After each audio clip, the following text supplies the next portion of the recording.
In the US, almost 1 in every 5 people are Latino, Latina, Latinx. However, in the media, there is much less of a representation than 1 in 5. Who has the power to represent, and how can we shape a more equitable future? About this and many other fascinating topics is this new episode of El Café Latinx with Mary Beltrán of the University of Texas at Austin.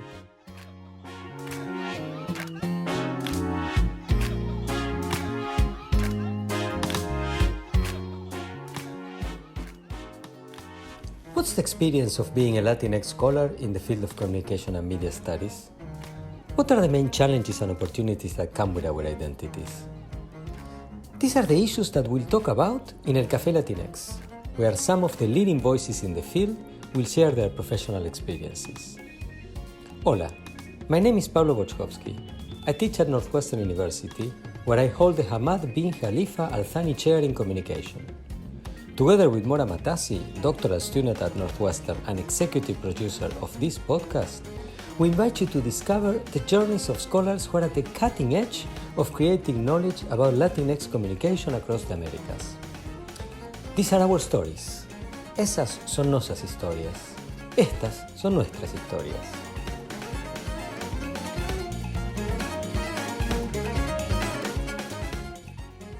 Hello everybody and welcome to this new episode of El Café Latinx. I am delighted to have with me today Mary Beltrán.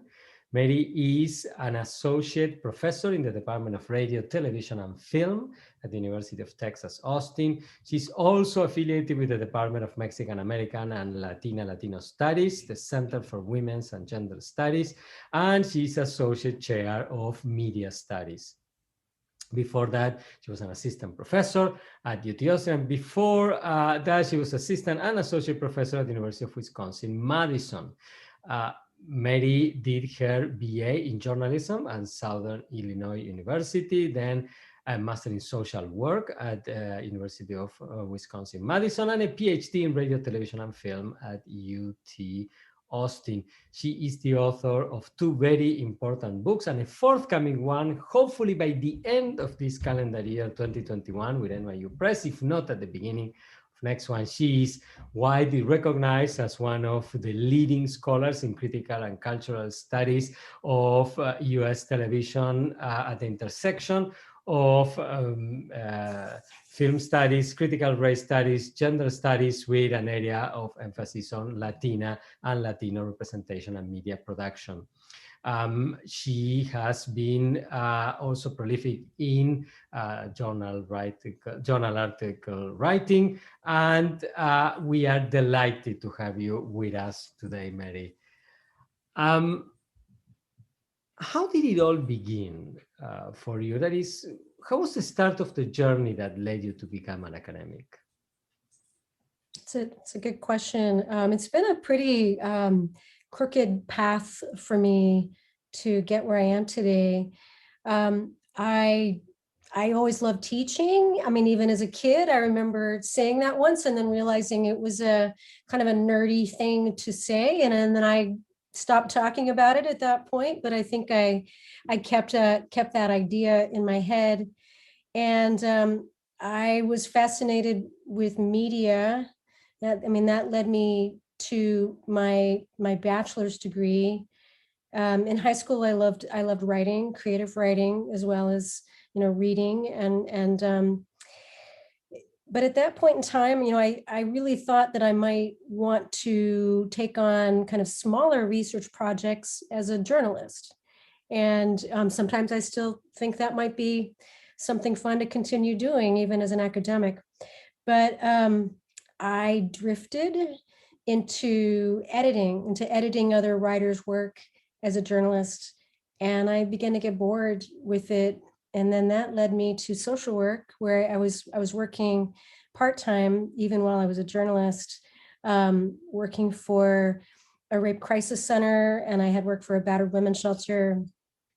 And then I had become disenchanted with newspaper, editing, and had gone to social work for a while.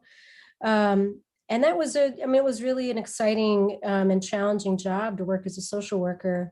It became ultimately too sad. It became difficult for me to maintain it over years, but I learned so much. In my jobs, I worked with low income families of color. I later worked with teen parents. And this actually led me back to want to study media studies. And it was because, as I worked with teenagers who were parents in San Francisco, many of my clients were Latinas, some were African American young women, some were Asian American. Only a few were actually white American teenagers. And they were very socially isolated, as you might imagine, if you were perhaps 16 years old with a baby, and typically no daycare, because that just simply isn't a resource that we often have. And many of the young women were fairly estranged from their families. And so the TV set was really important in terms of being a kind of social window to the world. And this was, back in the mid and early 1990s. And so in the US, it was a time, this is pre Jennifer Lopez, and Selena was still alive, but a lot of people had never heard of Selena at that point. And so there really were very few role models of color. And yet, these TV images were so important. Many of the girls also were in neighborhoods where there actually were not a lot of, because they were working class neighborhoods, sometimes there were very few professionals in the neighborhood. And so, more and more, it just made me think of the power of role models in the media and what we see, just the kinds of stories we see in the media, as particularly for kids, as they think about what they can do with their lives. And so I was curious. I ultimately realized I wanted to go back to graduate school and study this topic to some degree. I thought that a lot of people had probably written about it already. I really wasn't aware yet that, like Latino media studies was still, a very new field back then. Even now, there's still so many things that are unexplored. But I wasn't sure that I wanted to be a professor. I actually had thought perhaps I would get my degree and be a journalist writing about these topics. But as I got back into graduate school, I did realize I loved teaching also. It brought back that interest in teaching. And I had really enjoyed working with young people as a social worker.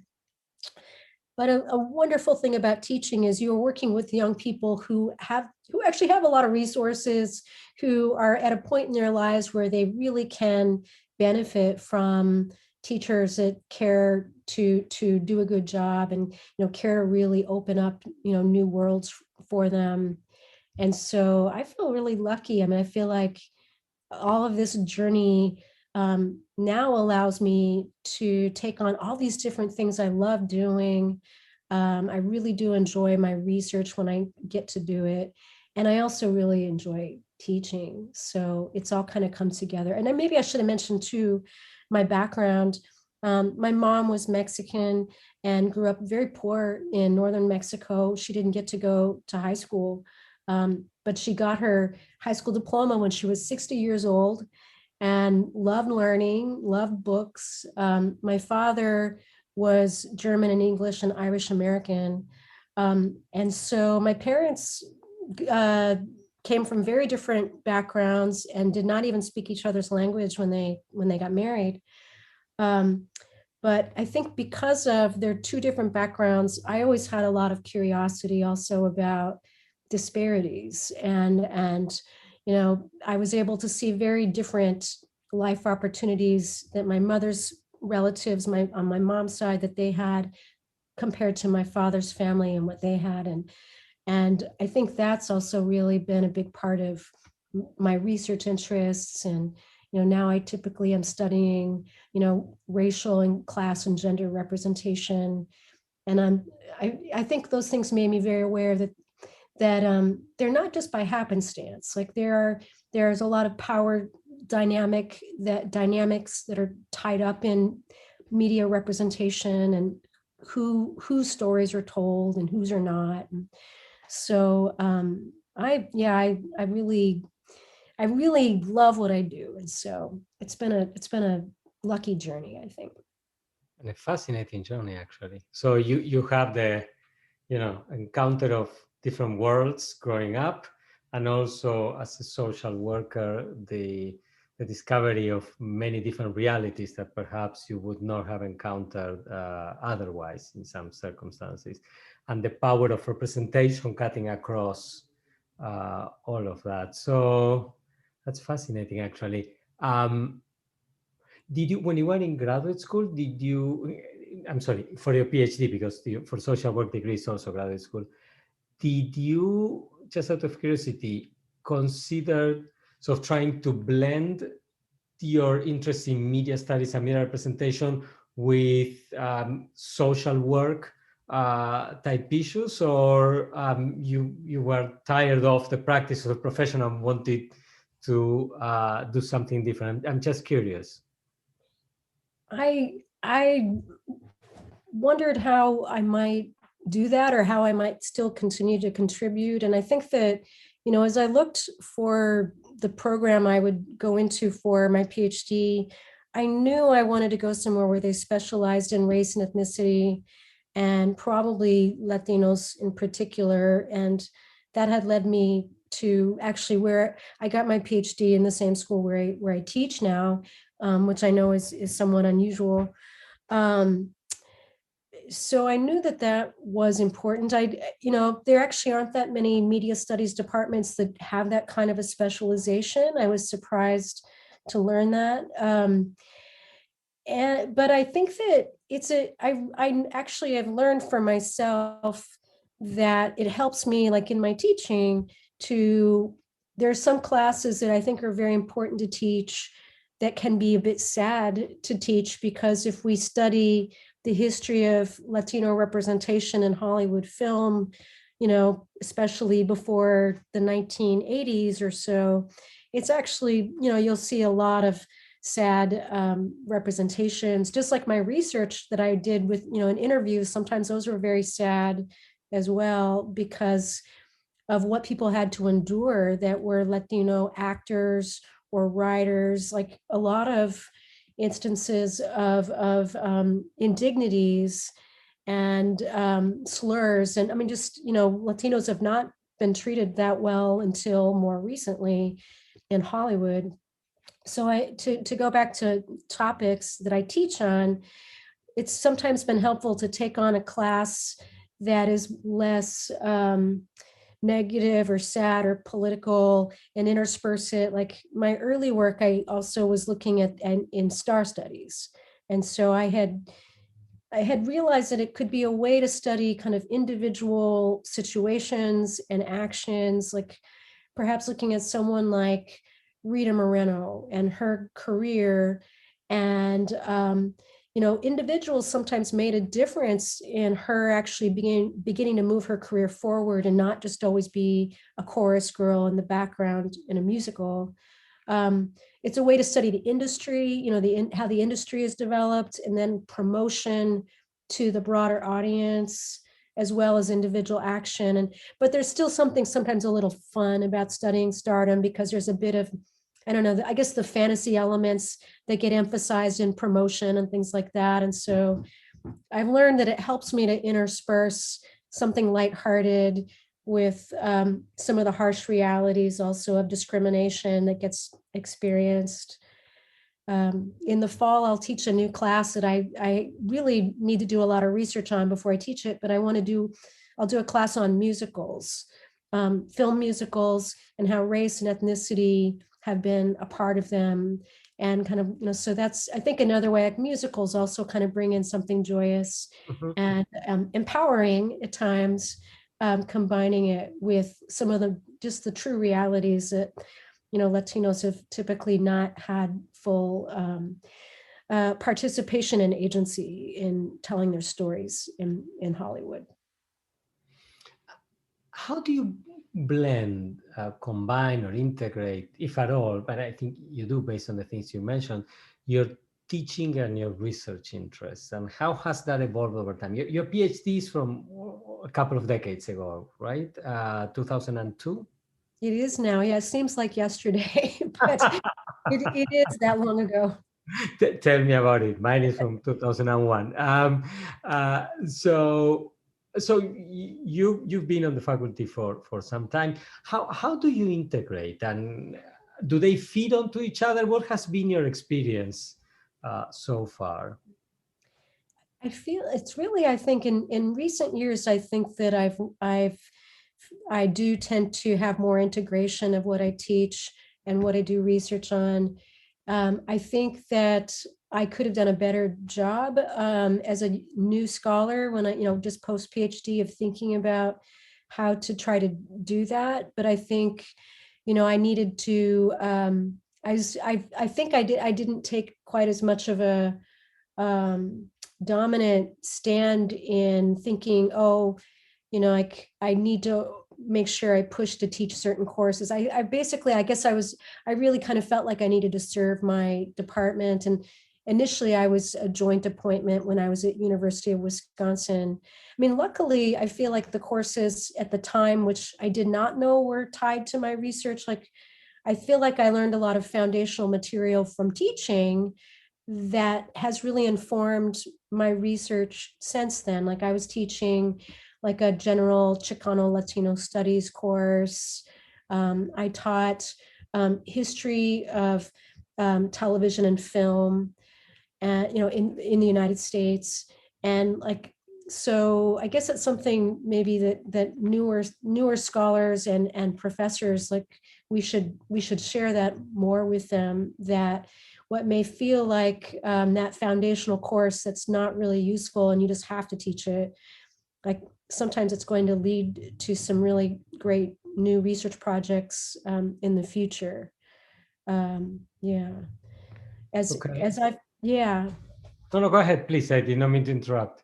Oh, I was just going to say that I think that as time has gone on, that my move to the University of Texas has really, one of the things that was really wonderful about it is that it really meant that they had a need for courses that were that were even more in tune with my research than had been the case at my last university. And so in that way, I think it's been, inspirational for some of the work I've been doing recently. And my students teach me a lot, and, really, really help keep it interesting and lively. And I have pretty much the ideal students where I am now, and I am very happy about that.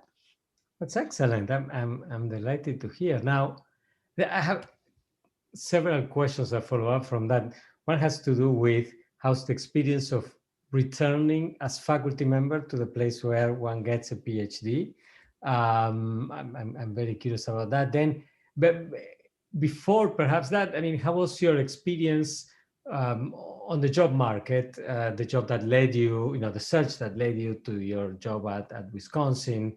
How much your positionality and your research program factored into that, right? And how that was shaped both at Madison and Texas. So those are all topics I have percolating in my mind. Please feel free to pick one and go with it. Okay. Yeah, no, those are great questions. I think that my situation was a little bit unusual, that because my mother was sick and my parents lived north of Austin, I was trying to get back to somewhere in Texas to teach. Soon after I had graduated and then gone to Madison, Wisconsin to teach. And so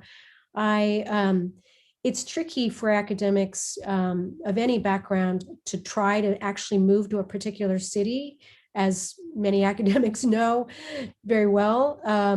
Typically instead, we need to try to be very open-minded and simply go for the job openings that are in our fields in a particular year. But instead, I applied to a few different universities around Texas.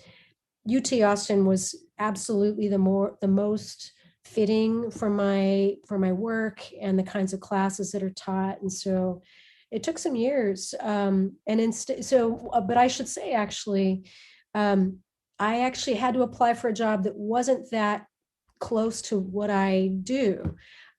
Because I had done so much work at UW-Madison on television studies, which wasn't actually a field I had fully embraced. Like I did television studies, but I had done more film work in graduate school, but they needed people to teach television more at Wisconsin. And so I gained a lot further expertise in that field.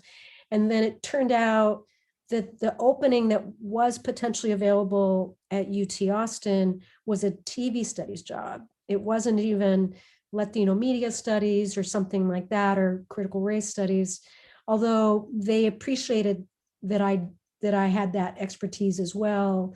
And there was potentially more of an opening in that area coming up. But I did actually have to fit myself into a box that normally wouldn't have been my initial impulse. And so it worked out, but initially it was a little bit challenging because I couldn't teach all the classes in my area that I wanted, and I did have to teach some other courses. And I hear there's a sound in the floor below me right now. I'm sorry. It's a garage. It'll end.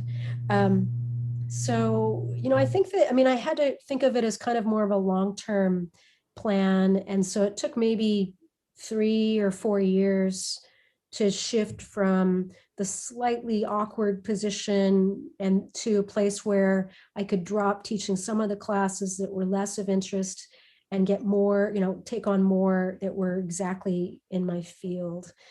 And I was lucky that was possible. I think it was more possible because it's a larger university, larger departments where people can kind of shift around a little bit more. I know in a smaller university, you don't always get that kind of opportunity. Like sometimes it's like, well, you got to be the person to teach that particular subject. And so, I think ultimately that I was lucky, but, yeah, I'll stop there. Okay, no, that's great. And the experience of going back to teach in the same place where you got your PhD, how does that feel? It just felt, it had been 8 years. And so, I think that helped. And I can't imagine going back in 2 or 3 years or like never leaving, as every now and then I hear of a situation like that.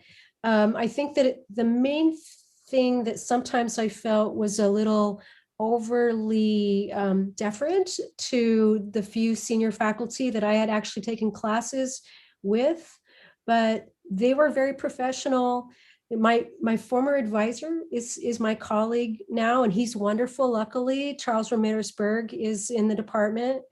One thing that I did do when I applied, I felt like because Charles Ramirez-Berg clearly has expertise in Latino film studies, I really felt like I needed to show a differentiation of subject matter.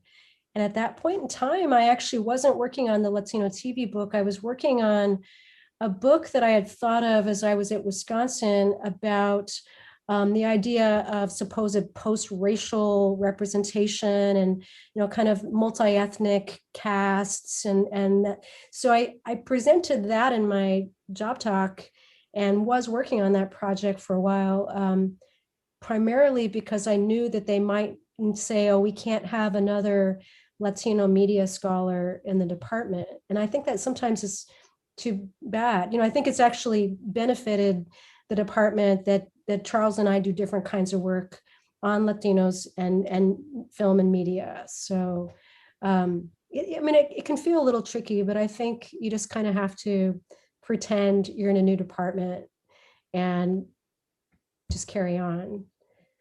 All right. That's interesting. And after you joined on the faculty, you were instrumental in building the Latino Media Studies program, right? How was that experience of institutional building, and what was the motivation for that? How did you sort of enjoy the role, or didn't enjoy the role? If you could talk a little bit about that journey, that would be fabulous.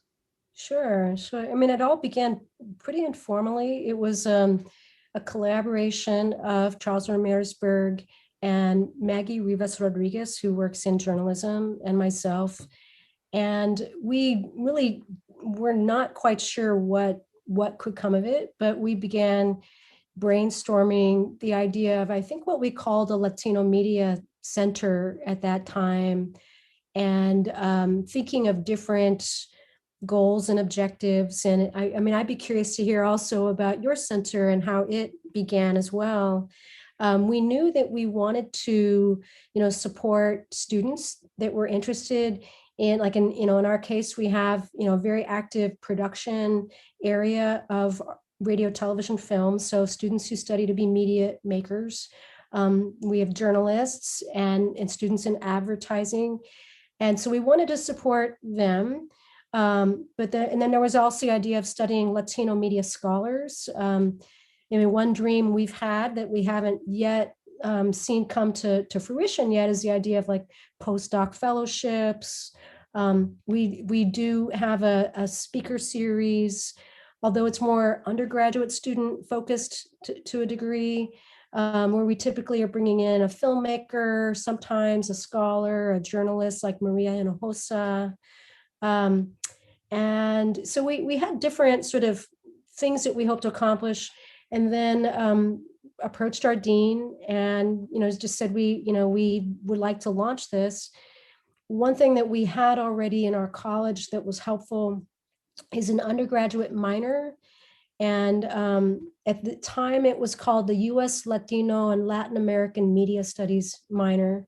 And now it's changed, the name has changed to match the program. So now it's the Latino Media Arts and Studies minor. And then, so the dean put in a small amount of seed money.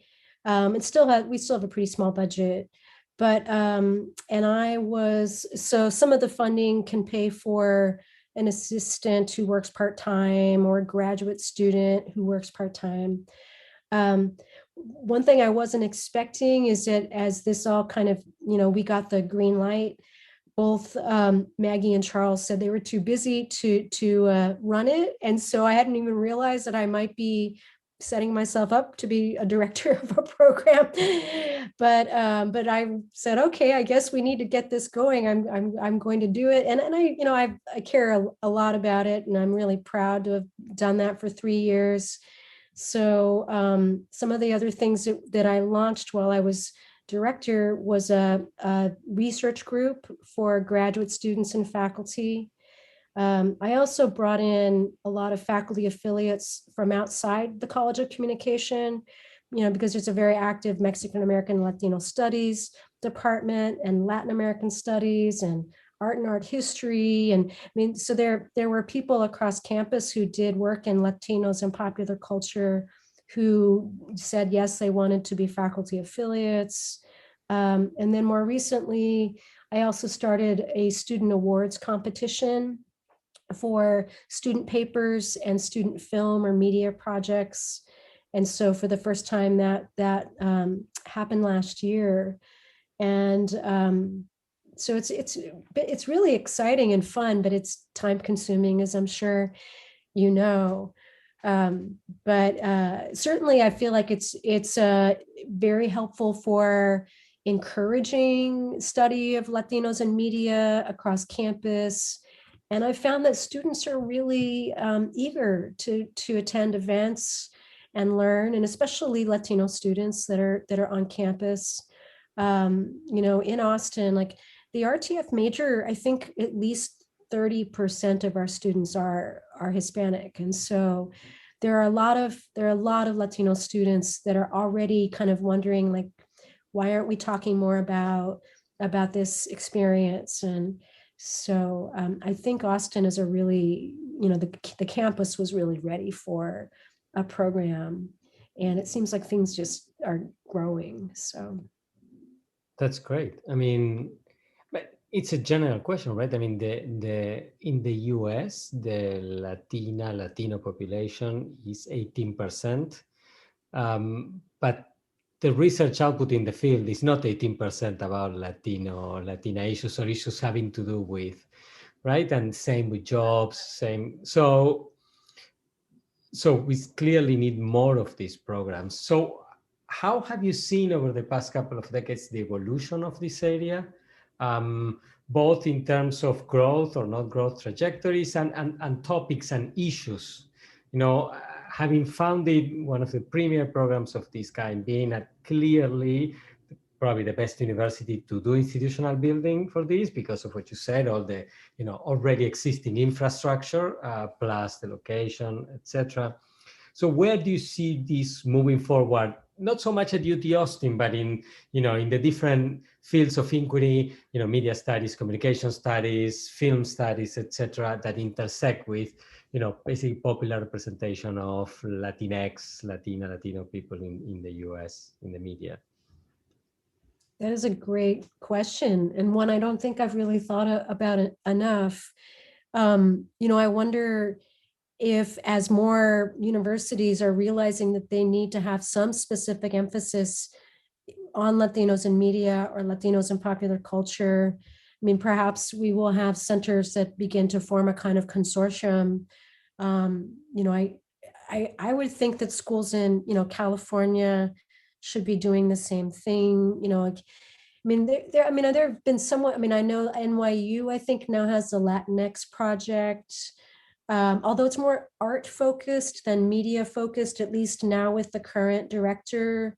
There's the Chicano Studies Research Center at UCLA that Chon Noriega has led for forever, although I think he's actually stepping down soon, maybe. But you'd think that there would be more, and I think that it would be interesting. It's like there certainly might be ways in which we could be sharing best practices and finding a way to share resources, perhaps. As I was doing research on the 70s and the public TV stations that had Latino public affairs programs, when I did interviews, I learned that some of those TV shows created a consortium, and they would share videotapes of their shows with other cities. And, because of course resources were scarce.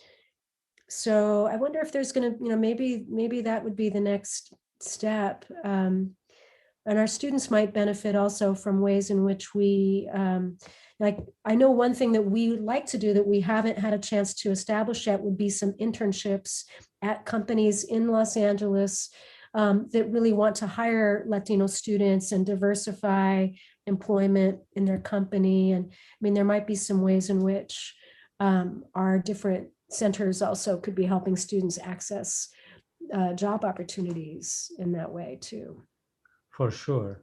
And in terms of sort of direction of inquiry, future topics that you think might pop up, where do you see the space or spaces? Because it's really an amalgamation of different intersecting dialogues, right? In part representing the heterogeneity of the Latinx experience in the US, right? But where do you see the main sort of areas of development going?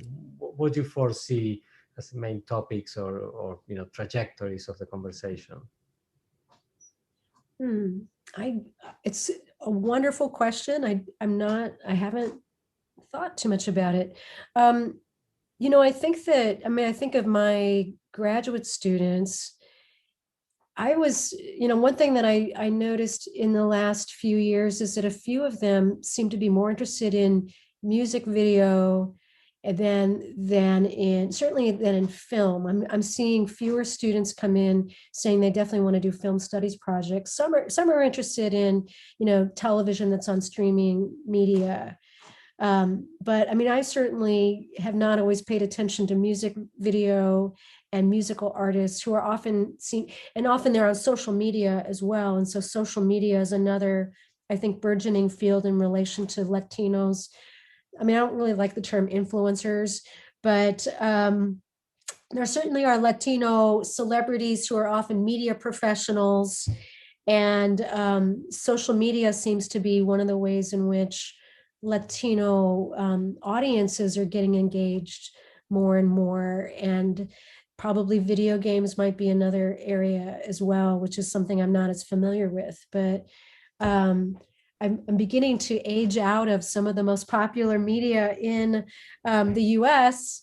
And so, I think my projects, are probably going to be more historical. I found it really rewarding to, really hunt down artifacts and try to piece together what's still available, to try to tell some of these stories that haven't been documented yet. I'm seeing fewer college students seem as interested in the historical projects, but then again, like there are some who are, and so there's a lot of research still to do in that arena in terms of history. Okay.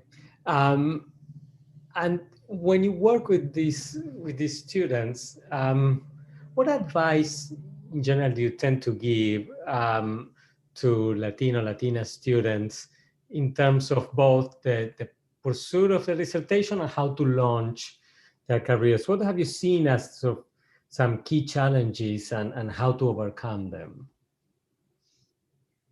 I think that part of what I end up thinking about at times is for people that pursue a PhD to really be sure that it's what they will enjoy and it will really set them in the career direction that's right for them. And because it seems like if it is, if they are like myself, like a total like happy nerd doing research, then they do well and they do it and they get writing done and the fields of academia will reward them for getting that writing done. But then there are people sometimes who enter a PhD program and it actually isn't quite the right fit for them. And I see them suffer really and really struggle to get research done, or perhaps they don't enjoy teaching, and that's certainly possible. If one or the other of those two things is not really actually fun for them or engaging for them most of the time, then I think like the advice I give may not really matter. I've tried to encourage some graduate students that have worked with me who maybe perhaps were not quite as just quite as well suited for it. I've found that sometimes things drag out, and then maybe eventually they do leave academia, but they may take 7 years to decide that. And so I try to really encourage applicants to our grad program to really think about it, sometimes take another year or so before applying. And I think, if it's the right thing, like it can feel like things click and it's not, we all suffer some amount as academics sitting in our typewriters or computers. I guess there are no typewriters anymore, but sitting and just like isolating ourselves to get things done that we may not really want to do. So there are difficult moments, but ideally it should feel, I don't know, not always like work, I guess.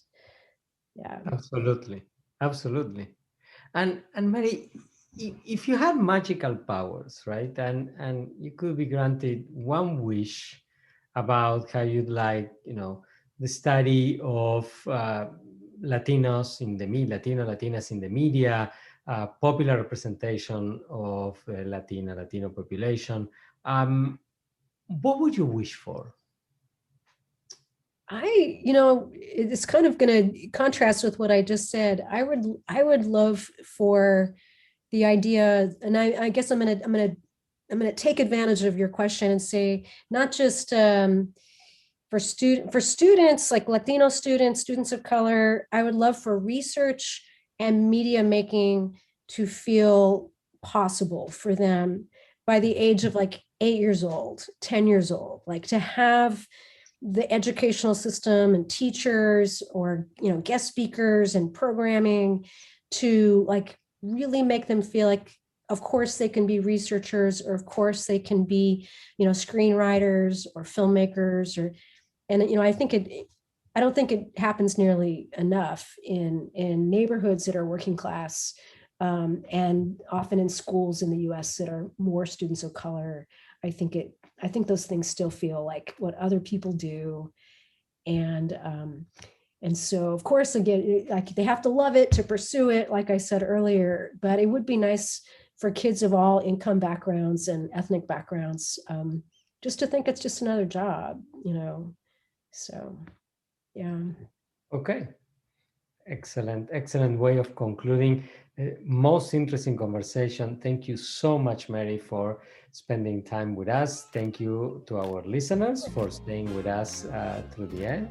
And I invite everybody to join us for the next episode of El Café Latinx. Thank you again, Mary. Thank you very much.